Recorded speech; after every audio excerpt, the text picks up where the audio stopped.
Alors j'ai vu monter de la mer une bête ayant 10 cornes et 7 têtes, avec sur les cornes 10 diadèmes et sur les têtes des noms blasphématoires. Et la bête que j'ai vue ressemblait à une panthère. Ses pattes étaient comme celles d'un ours et sa gueule comme celle d'un lion.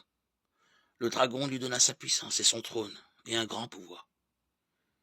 Elle avait une de ses têtes comme blessée à mort, mais sa plaie mortelle fut guérie. La terre entière, prise d'admiration, marcha derrière la bête, et l'on se prosterna devant le dragon parce qu'il avait donné le pouvoir à la bête. Et l'on se prosterna devant la bête en disant: qui est semblable à la bête et qui peut lui faire la guerre? Et il lui fut donné une bouche qui tenait des propos délirants et blasphématoires. Et il lui fut donné pouvoir d'agir pendant 42 mois. Elle ouvrit la bouche pour proférer des blasphèmes contre Dieu, pour blasphémer contre son nom et sa demeure, et ceux qui demeurent au ciel. Et il lui fut donné de faire la guerre aux saints et de les vaincre. Et il lui fut donné pouvoir sur toute race, peuple, langue et nation.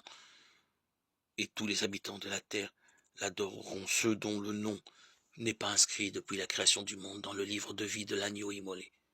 Si quelqu'un a des oreilles, qu'il entende. Si quelqu'un est destiné à la captivité, il part en captivité. Si quelqu'un doit être tué par l'épée, il est tué par l'épée. C'est là qu'on voit la persévérance et la foi des saints. Apocalypse 13, 1, 10.